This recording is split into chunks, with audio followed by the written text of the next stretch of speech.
শোনার চেষ্টা। আমাদের মরহুম জিয়াউর রহমানের আদর্শে এবং আমাদের দেশনেত্রী মানুষ বড়ই স্বার্থপর রে, খালেদা জিয়ার বড়ই স্বার্থপর। বুকের মাঝে জায়গা দিলে যতন কইরা ভাঙ্গে রে অন্তর। দুঃখের সাথে বলতে চাই, মানুষ বড়ই স্বার্থপর রে, বড়ই স্বার্থপর।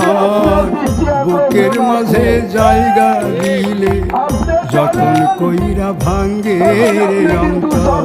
মিডিয়ার সামনে ছিলেন, লন্ডনে বসে অচেনা লাগে জংলা পাখি যতন কইরা বুকে রাখছি, বুকের পাজর ভাঙ্গা সে যে সাজায় অন্যের ঘর রে, সাজায়